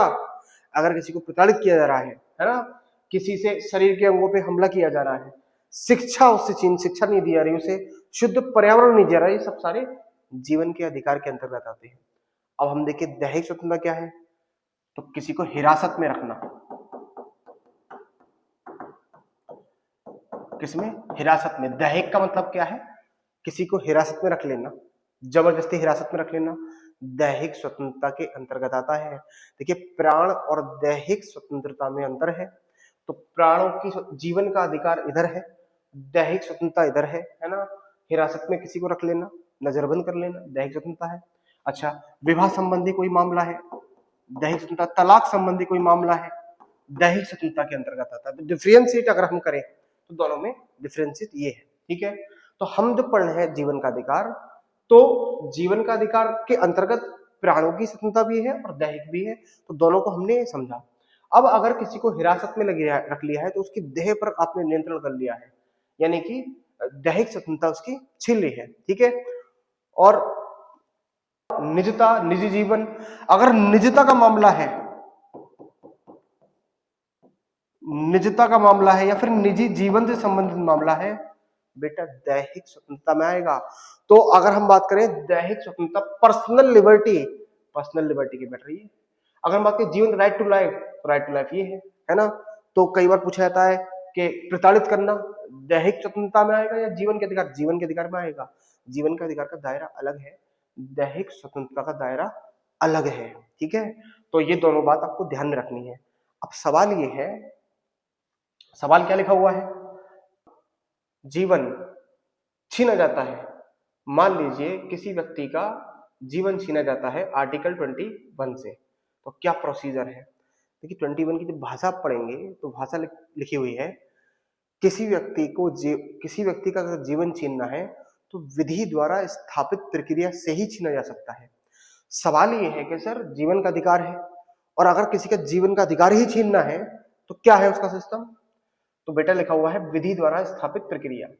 देखिए विधि द्वारा स्थापित प्रक्रिया का मतलब क्या है, मैंने खुद अपनी स्लाइड में लिखा है। एक वर्ड है विधि द्वारा स्थापित प्रक्रिया, प्रोसीजर एस्टैब्लिश्ड बाय लॉ, और एक प्रक्रिया क्या है, ड्यू प्रोसेस ऑफ लॉ। देखिए कहानी क्या है, मैं आपको एक केस बताता हूं। केस है ए.के. गोपालन। ए.के. गोपालन 1915 का केस है। अरुण कुमार गोपालन इनका पूरा नाम है। ये अरुण कुमार गोपालन ये कम्युनिस्ट पार्टी के नेता थे। अब ये कम्युनिस्ट पार्टी के नेता थे तो इन्हें सरकार ने उठा के डिटेंशन कर लिया, यानी कि गिरफ्तार कर लिया। तो इन्होंने कहा कि मुझे जो गिरफ्तार किया गया है, नजरबंद कर लिया गया है, तो मेरा जो है आर्टिकल 19 मुझसे छीन लिया गया, यानी कि स्वतंत्रता का अधिकार छीन लिया गया, साथ ही मेरे जीवन का अधिकार भी छीन लिया गया, है ना। तो सुप्रीम कोर्ट में केस जाता है। अब सुप्रीम कोर्ट के सामने सवाल ये है कि भाई आर्टिकल 19 और आर्टिकल 21, है ना। इन्होंने केस रखा कि भैया 19 तो मेरा चला गया, स्वतंत्रता का अधिकार चला गया, वहीं आर्टिकल 21 में क्या है, जीवन का अधिकार भी चला गया। तो सुप्रीम कोर्ट ने कहा भाई देखो प्रोसीजर क्या है। सुप्रीम कोर्ट ने समझाया कि जीवन का अधिकार कैसे छीना जाता है। तो कैसे छीना जाता है, तो सुप्रीम कोर्ट ने कहा कि अगर विधि द्वारा स्थापित प्रक्रिया है, इसका मतलब बेटा ये होता है, विधि द्वारा स्थापित प्रक्रिया का मतलब ये होता है यदि सरकार ने कोई नियम बनाया है, कानून बनाया है और विधि द्वारा स्थापित मतलब उसका प्रोसीजर ठीक है, यानी कि वो लोकसभा से सही पास हुआ है, राज्यसभा से सही पास हुआ है, उसका अगर प्रोसीजर ठीक है तो पूरा प्रोसीजर ठीक है, तो अगर उसे चैलेंज करा जाएगा, ठीक है, तो सरकार ने नियम बना दिया कि किसी व्यक्ति का जीवन हम छीन सकते हैं, लिख दिया उसमें, और वहीं वो सही प्रोसीजर से पास हुआ है, तो सुप्रीम कोर्ट केवल प्रक्रिया देखेगी कि क्या प्रक्रिया ठीक है या नहीं, यानी कि वो संसद में गया है ना, सही मतों से पास हुआ है, दोनों सदनों में गया है, राष्ट्रपति के हस्ताक्षर हुए हैं, ये प्रक्रिया देखेगी। और प्रक्रिया सही है तो सुप्रीम कोर्ट उसे सही मान लेगा, यानी कि संसद जीवन का अधिकार किसी व्यक्ति से छीन सकती है यदि विधि द्वारा स्थापित प्रक्रिया हो। तो ए.के. गोपालन साहब से कहा गया कि साहब आपको अरेस्ट कर लिया गया है, तो आपकी दैहिक, अभी मैंने आपको बताया ना हिरासत में लेना, अभी मैंने आपको लिखा है हिरासत में लेना, तो हिरासत में लेना मतलब आर्टिकल 21 दैहिक स्वतंत्रता उनकी छिन गई। तो उन्होंने कहा भाई कि मेरी तो आर्टिकल 19 स्वतंत्रता भी चली गई और दैहिक स्वतंत्रता भी छिन गई मेरी, तो मुझे भाई बताइए क्या करें। तो सुप्रीम कोर्ट ने कह दिया हम तो संविधान के अकॉर्डिंग चलेंगे। संविधान में क्या लिखा हुआ है कि आर्टिकल 21 से अगर किसी का जीवन छीना जाएगा, है ना, तो अगर वो विधि द्वारा स्थापित प्रक्रिया से है तो हम बस केवल ये चेक कर सकते हैं कि प्रक्रिया सही फॉलो हुई है नहीं, ठीक है। तो प्रक्रिया सही फॉलो हुई है नहीं ये देख सकते हैं, उसके कानून के अंदर क्या लिखा हुआ है ये हम नहीं देख सकते, हम केवल विधि के द्वारा प्रक्रिया देख सकते हैं। तो कानून की प्रक्रिया का पालन हुआ या नहीं हुआ बस ये देखेंगे, और प्रक्रिया का पालन हुआ है तो सरकार आपका जीवन छीन सकती है, यानी कि आपकी लिबर्टी को छीन सकती है और आपका जीवन का अधिकार भी छीन सकती है। अब बड़ा सवाल आता है सामने, सवाल ये आता है, आप भी बच्चों सोचोगे कि अगर किसी के जीवन के अधिकार को छीनना है तो बड़ा आसान है, यानी कि सरकार कोई नियम बना दे और नियम बनाने के बाद में क्या करे, प्रोसीजर सही फॉलो कर ले। और क्योंकि 21 में लिखा हुआ है अगर किसी का राइट टू लाइफ छीनना है, जीवन का अधिकार छीनना है, तो सर आपने भी बताया विधि द्वारा स्थापित प्रक्रिया, मतलब विधि बन गई और प्रक्रिया ठीक पालन हुई है तो उससे छीन सकता है। और अगर वो सुप्रीम कोर्ट में जाएगा तो सुप्रीम कोर्ट क्या कहेगा भाई कि 21 में क्या लिखा हुआ है कि किसी का जीवन विधि द्वारा स्थापित प्रक्रिया से छीना जा सकता है। और क्योंकि प्रक्रिया सही फॉलो हुई है, राज्यसभा से सही फॉलो हुई है, लोकसभा से सही फॉलो हुई है, तो हम उसका जीवन छीन सकते हैं। अब हर एक व्यक्ति के मन में एक बात आती है कि ऐसे तो सरकार अपनी मनमानी करेगी। आपातकाल में बेटा यही हुआ। आपातकाल में क्या कहा गया? अच्छा, आपातकाल में कह दिया गया, एक एक गोपालन बाद में भी कहा गया कि आर्टिकल 19 का 21 से संबंध नहीं है, यानी कि 19 अलग है, 21 अलग है ना। 19 में स्वतंत्रता लिखी हुई है, 21 में लिखा हुआ है प्राण एवं दैहिक स्वतंत्रता। तो अगर 21 छिन जाता है तो 19 समझ लो अपने आप ही चला जाएगा। तो 19 और 21 अलग अलग है। 19 का मतलब 21 से नहीं है, 21 का मतलब 19 से नहीं है। आपातकाल में भी यही बात की गई थी। एक हैबियस कार्पस केस हुआ था, केस का नाम है habeas corpus. Habeas corpus case, उसमें भी बेटा यही कहा गया था कि पूछा गया कि भाई किस नियम के तहत सभी लोगों को उठा लिया, जीवन का अधिकार कैसे छीन लिया, सबको हिरासत में बंदी बना के रख दिया, है ना। तो आर्टिकल 21 छीन गया, कैसे छीन गया? तो उन्होंने कह दिया, क्या कहा सुप्रीम कोर्ट ने कि भाई, सुप्रीम कोर्ट ने कह दिया 21 में लिखा हुआ है कि विधि द्वारा उचित प्रक्रिया, तो विधि द्वारा स्थापित प्रक्रिया। तो हमने विधि की प्रक्रिया देखी जो बिल्कुल ठीक है, और सरकार किसी का व्यक्ति का जीवन छीन सकती है। तो याद करो 1975 में जो आपातकाल लगा था, तो उस आपातकाल में इसी वाक्य का बहाना दिया गया था कि क्योंकि 21 के में लिखा हुआ है कि विधि द्वारा स्थापित प्रक्रिया से किसी का जीवन छीना जा सकता है, किसी के प्राण और दैहिक स्वतंत्रता भी छीनी जा सकती है। तो सरकार ने नियम बना दिया जिसकी प्रक्रिया सही थी, और उसमें अंदर नहीं देखा गया कि नियम में क्या लिखा हुआ था, क्योंकि सुप्रीम कोर्ट ने कह रखा है। इसका मतलब ही क्या होता है? अंदर में नहीं देखते कानून में लिखा हुआ क्या है, देखते ये है कि प्रक्रिया सही फॉलो हुई है नहीं। अब प्रक्रिया सही फॉलो हुई है तो किसी को उठा के जेल में डाल दो, यही हुआ। तो ये हैबियस कॉर्पस बात आपातकाल के दौरान आया, ये सारी चीजें हुई। अब एक केस और नया आता है। अब इसके बाद क्या होता है? 1978 मेनका गांधी केस, बहुत महत्वपूर्ण केस है, मेनका गांधी वाद। 1977 जनता पार्टी की सरकार आई। जनता पार्टी की सरकार ने 1978 में मेनका गांधी, अच्छा मेनका गांधी इनका पैसा, मेनका नाम नहीं, इनका मनेका गांधी नाम है, और मनेका गांधी जो है संजय गांधी की वाइफ है। संजय गांधी वही इंदिरा गांधी जी के छोटे बेटे, यानी कि राजीव गांधी के छोटे भाई, उनकी वाइफ थी मनेका गांधी।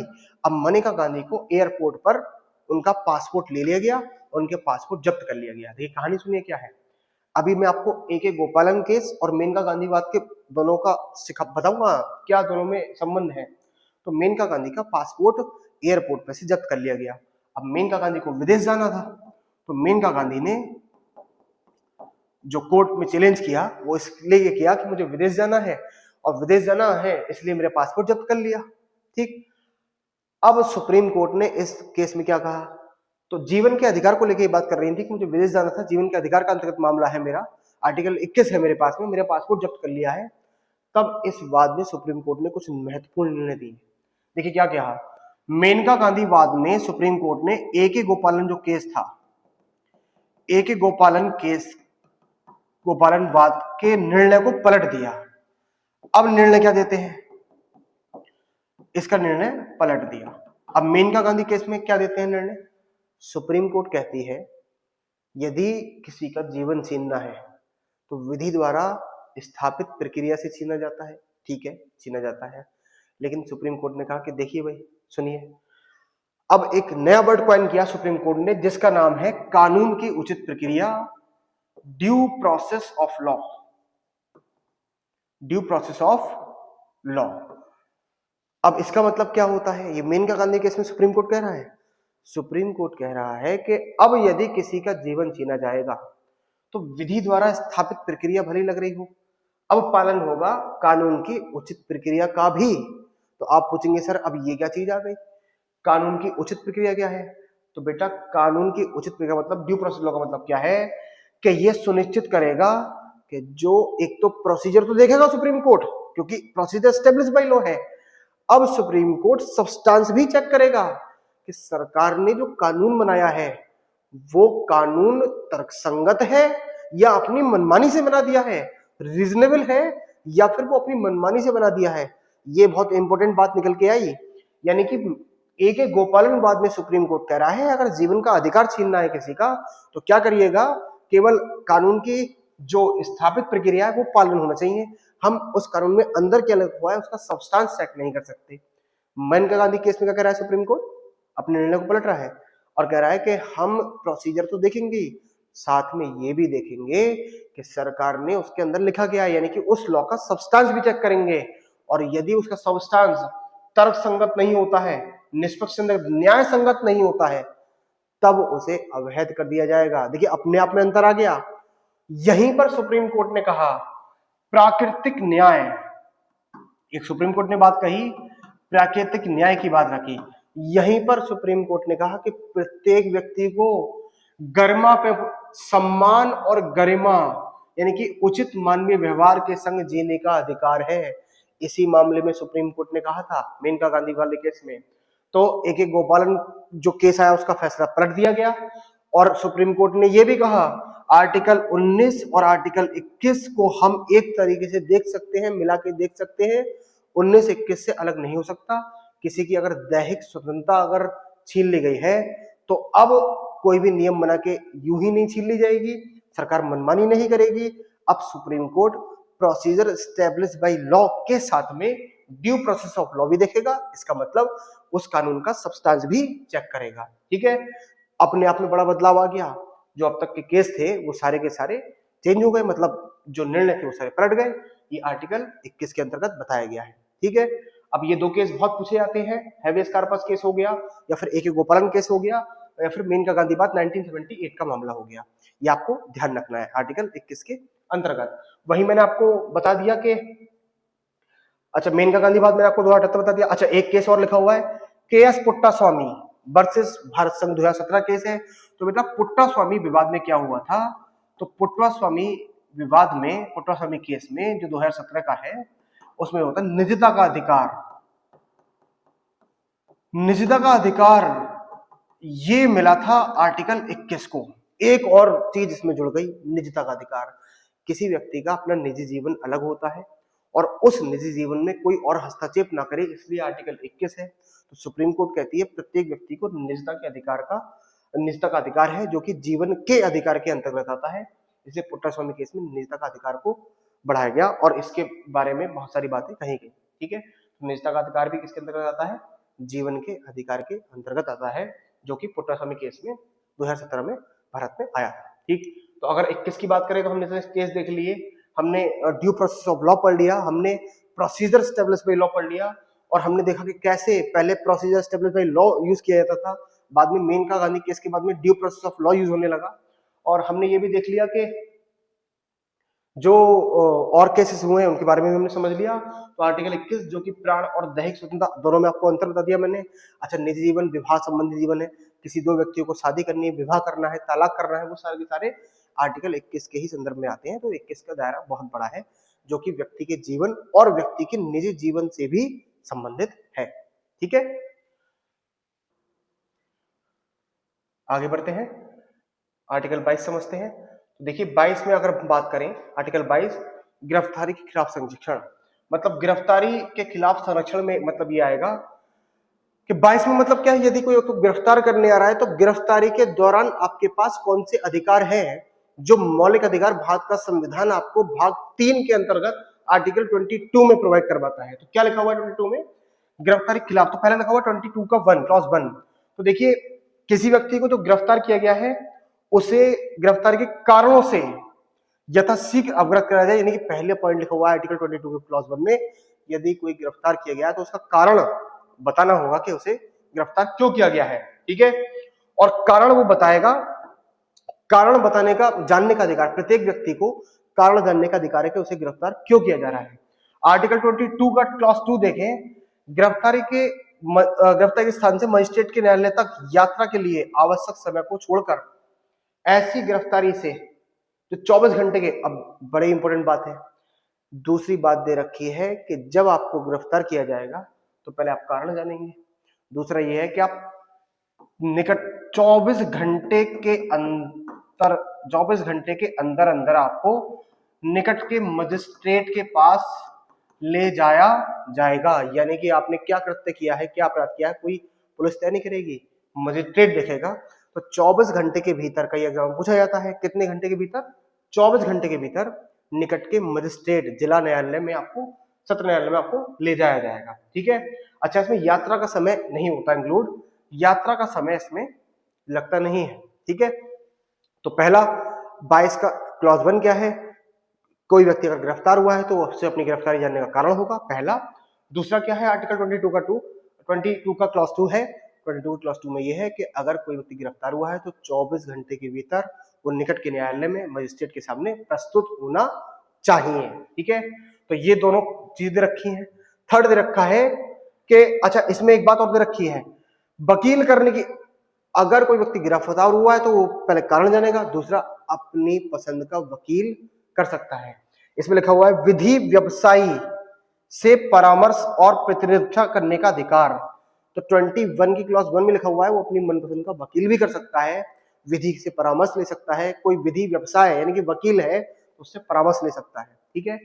और 24 घंटे में मजिस्ट्रेट के पास पहुंचेगा, मजिस्ट्रेट डिसाइड करेंगे कि इस व्यक्ति ने क्या किया है। ठीक। अब अगर 22 की क्लॉज 3 देखिए तो ये बहुत इंपॉर्टेंट हो जाती है। क्लॉज 22 की 3 देखिए, दो तरह की गिरफ्तारियां होती हैं। 22 क्लॉज 3 की अगर बात करें, मैं आपको समझाता हूं। एक होता है दंडात्मक गिरफ्तारी। दंडात्मक गिरफ्तारी, दोनों तरह की गिरफ्तारी आप समझिए आज कैसी होती है। दंडात्मक गिरफ्तारी और एक होती है निवारक गिरफ्तारी। ठीक है। इसे बोलते हैं इंग्लिश में प्यूनिटिव डिटेंशन। Punitive detention. ठीक। और इसे बोलते हैं प्रिवेंटिव डिटेंशन। प्रिवेंटिव। देखिए दोनों में बड़ा अंतर है। 22 का जो आर्टिकल 22 क्लॉज 3 है, तो दंडात्मक गिरफ्तारी की अगर बात कर रहा है, वो प्यूनिटिव डिटेंशन की बात कर रहा है, तो बेटा ये जो आपने अभी गिरफ्तारी समझी है ना, कि जिसमें कोई गिरफ्तार करने आ रहा है आपको, तो आप कारण जान सकते हैं उससे। ठीक है, कारण बता दिया। आप अपने मनपसंद का वकील कर सकते हैं, वकील कर लिया। और 24 घंटे के अंदर आपको जिला मजिस्ट्रेट में जाना होगा, ले जाया जाएगा आपको। इसी गिरफ्तारी को बोलते हैं दंडात्मक, प्यूनिटिव डिटेंशन। ये आपके पास अधिकार आपको मिलते हैं। ठीक है।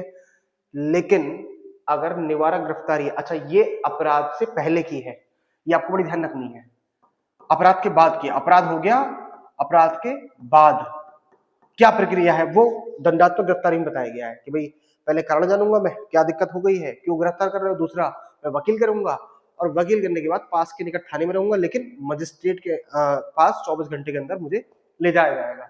ये अपराध के बाद का मामला है, इसे बोलते हैं दंडात्मक गिरफ्तारी। अगला जो मैंने लिखा है ना, प्रिवेंटिव डिटेंशन, ये होता है अपराध के पहले, यानी कि अपराध हुआ नहीं है और अपराध के पहले ही गिरफ्तारी हो जाती है। क्यों हो जाती है? प्रिवेंटिव डिटेंशन में लिखा हुआ है, निवारक गिरफ्तारी में लिखा हुआ है, यदि किसी व्यक्ति पर संदेह है, यदि किसी व्यक्ति पर संदेह है कि ये कुछ गतिविधि करने वाला है, कुछ ऐसी आतंकित गतिविधि करने वाला है या कुछ गलत गतिविधि करने वाला है, आतंकित गतिविधि इसके अंदर आएगा, तो उसे पुलिस पहले ही गिरफ्तार कर लेती है। तो ये अपराध के पहले ही यूज की जाती है। और अगर कोई प्रिवेंटिव डिटेंशन में गिरफ्तार हुआ है तो उसे आर्टिकल 22 क्लॉज 1 और आर्टिकल 22 क्लॉज 2 नहीं मिलते हैं। यानी कि प्यूनिटिव डिटेंशन अगर होगी, अगर प्यूनिटिव डिटेंशन है, दंडात्मक गिरफ्तारी है, तो आपको 22 क्लॉज 1 भी मिलेगा। आप ये जान सकते हो कि मुझे भाई क्यों गिरफ्तार किया जा रहा है, पहला जान सकते हो। दूसरा, आप जान सकते हो मैं वकील कर लेता हूं, मैं वकील से बात करना, ठीक है। तीसरा, आप मजिस्ट्रेट के सामने भी जाओगे। इस गिरफ्तारी को बोलते हैं दंडात्मक गिरफ्तारी। लेकिन अगर प्रिवेंटिव डिटेंशन किसी को हुआ है तो उसे आर्टिकल 22 क्लॉज 1, 22 क्लॉज 2 नहीं मिलता। ठीक है। क्यों नहीं मिलता? क्योंकि निवारक नजरबंदी में आप गिरफ्तार किए गए हो, है ना। तो अपराध के पहले ही आपको गिरफ्तार कर लिया गया है और 3 महीने तक आपको लगातार कस्टडी में रखा जाएगा। अगर 3 महीने से ज्यादा की कस्टडी बढ़ानी है तो एक बोर्ड बनता है, उस बोर्ड में उच्च न्यायालय की योग्यता रखने वाला व्यक्ति, उच्च न्यायालय के न्यायाधीश की योग्यता रखने वाला व्यक्ति होगा, जो ये बताएगा कि इसमें जो व्यक्ति ये गिरफ्तार हुआ है इसकी सजा को आगे बढ़ाया जाए या नहीं बढ़ाया जाए। इसे ये भी जानने का कारण नहीं होगा कि इसने मतलब किया क्या है। क्यों? क्योंकि उसे प्रिवेंटिव डिटेंशन के आधार पर गिरफ्तार कर लिया गया है। ठीक है, तो समझ में आई दोनों चीजें आपको नहीं। इसके तहत कानून क्या बने हुए हैं आप कहोगे सर अब बताइए इसके तहत कानून क्या बने हुए हैं। प्रिवेंटिव डिटेंशन, देखिए एक एक्ट है Misa, maintenance of internal security act, ये बना था आपातकाल के दौरान, मीसा। ठीक है, एक है TADA, terrorist and disruptive activity act, तो terrorist and disruptive activity act बना हुआ है टाडा। ठीक है, एक बना हुआ है एनएसए, नेशनल सिक्योरिटी एक्ट।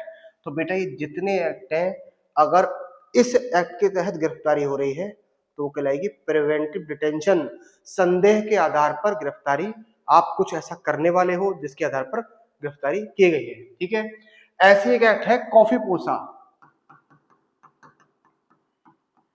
इसकी फुल फॉर्म है कॉफी पोसा, कॉफी पोसा conservation of foreign exchange prevention of smuggling act, activity act 1974। तो मीसा आपसे पूछे किसका एग्जाम्पल है, maintenance of internal security act article 22 clause 3 के अंडर आता है, यानी कि 22 क्लॉज 3 जैसे मैंने कहा, यानी कि आप कहोगे सर प्रिवेंटिव डिटेंशन का है ये, तो इसमें अगर कोई अरेस्ट हो रहा है तो वो संदेह के आधार पर हो रहा है, डाउट के बिहाफ पर हो रहा है, यानी कि कोई वो एक्टिविटी ऐसी करने वाला है जिसे सरकार ने गिरफ्तार कर लिया है। दूसरा आप कहोगे सर उसे आर्टिकल 22 क्लॉज 1 और 22 क्लॉज 2 की कोई भी स्वतंत्रता नहीं मिलेगी। दूसरा टाडा है, ये मैंने आपको बताया था terrorist and disruptive activity act, ये भी एक एक्ट बना हुआ है। एनएसए से बोलते हैं राष्ट्रीय सुरक्षा कानून, आपने कई बार सुना होगा। नेशनल सिक्योरिटी एक्ट, रासुका बोलते हैं इसे, राष्ट्रीय सुरक्षा कानून। ठीक है, तो रासुका जो बोलते हैं कि रासुका लग गया किसी पे, तो रासुका का मतलब यही तो होता है नेशनल सिक्योरिटी एक्ट, यानी कि प्रिवेंटिव डिटेंशन। कभी कभी धरने प्रदर्शन आंदोलन बहुत बढ़ जाता है तो एनएसए लगाया जाता है उसके ऊपर। ठीक है, कॉफी पोसा है conservation of foreign exchange prevention of smuggling activity act 1974, coffee पोसा। तो आपसे पूछे कॉफी पोसा, मीसा, टाडा, पोटा भी आता है इसमें, टाडा पोटा, बहुत सारे एक्ट हैं, अभी मैं आपको उतना नहीं विस्तार बताऊंगा, और एनएसए, ये सारे 22 के 3 के अंतर्गत आते हैं। ठीक है, तो आपने गिरफ्तारी के खिलाफ मतलब गिरफ्तारी के खिलाफ सेंक्शन समझ लिया। अब आप अगर इसमें देखें तो आज जो हमने पढ़ा था वो आर्टिकल, हमने स्वतंत्रता पढ़ी थी। स्वतंत्रता कहां से स्टार्ट होती है बेटा, स्वतंत्रता जो आती है आर्टिकल 19 से लेके और 22 तक, जिसमें हमने सारे प्रावधान हमने इसमें देख लिए। अगर कुछ छूट गया होगा तो आप कमेंट करिएगा और मुझे बताइएगा, हमें और जानने की इच्छा है, इतनी सारी जानकारी हमें इस वीडियो से मिली, और जो भी आपको जानकारी अन्य चाहिए वो मुझे लिख के भेजिएगा। देखिए आपके नॉलेज के लिए, आप कहीं पे समाज में बैठे जाके तो आपको इतनी सारी चीजें पता होनी चाहिए संविधान के बारे में कि लगना चाहिए आप पर्सनालिटी वाइज एकदम लॉ करे हुए हैं, है ना, आपको सारी चीजें पता है। तो उसी मोटिवेशन के साथ में वीडियो देखिएगा और उसी मोटिवेशन के साथ में पॉलिटिकल साइंस को पढ़िएगा और प्यार कीजिएगा, पॉलिटिकल साइंस से मोहब्बत कीजिएगा। आप मोहब्बत करेंगे इससे तो आपको बहुत आसानी से लर्न हो जाएगी, रट्टा मारने की आपको जरूरत भी नहीं पड़ेगी, ये सारी चीजें आपको ऐसी लर्न होती चली जाएंगी। तो हमने इसमें 19 से लेकर 22 तक आर्टिकल देखे और लगातार पढ़ते रहिए। मैंने देखिए लिखा हुआ है revision and consistency is the key of success. देखिए जीवन में दो चीजें आपके पास में है तो आपको कोई भी नहीं रोक सकता, लगातार रिवीजन करते रहना और कंसिस्टेंसी से पढ़ते रहना। कंसिस्टेंसी से आप अगर पढ़ेंगे तो इससे बेहतरीन कोई चीज नहीं है, आप सफल होंगे 100%, 100% सफल होंगे। देखिए बहुत बड़े बड़े फिलोसफर रहे हैं या बहुत बड़े हार्ड वर्कर हैं, चाहे वो माइकल फिलिप्स हो, तैराकी वाले हों, चाहे वो नीरज चोपड़ा हो, चाहे वो सचिन तेंदुलकर हो, चाहे वो विराट कोहली हो, तो ये इनके अगर आप इनसे सफलता का मंत्र पूछेंगे तो केवल एक ही वर्ड है, उसका नाम है कंसिस्टेंसी। तो आप अगर कंसिस्टेंसी बनाएंगे, दिन ब दिन मेहनत करेंगे, लगातार चीजों को सीखेंगे, नोट करेंगे, राइट डाउन करेंगे, उसे रिवाइज करेंगे, निश्चित ही आपको सफलता मिलेगी, ये मेरा आपसे वादा है। और आगे क्या पढ़ने वाले, व्हाट अबाउट नेक्स्ट, तो हम क्या पढ़ने वाले हैं 23, 24 आर्टिकल हम पढ़ेंगे आगे वाली वीडियो में, 25, 28 पढ़ेंगे, 29, 30 एंड 32। आपने इस वीडियो की स्वतंत्रता के इतने सारे डायमेंशन देखे, ऐसे मैंने आपको जब इक्वालिटी पढ़ाई थी तो उसकी मैंने आपको बहुत सारे डायमेंशन पढ़ाए थे। याद करिए जब मैंने आपको स्टेट बताया था तो मैंने आपको उसके बहुत सारे डायमेंशन बताए थे। मेरी वीडियो आपके अंदर नॉलेज भरने के लिए है, पॉलिटिकल साइंस की रट्टा मारनी होनी चाहिए, आपको पता होना चाहिए उसके हर एक आर्टिकल का मतलब क्या है।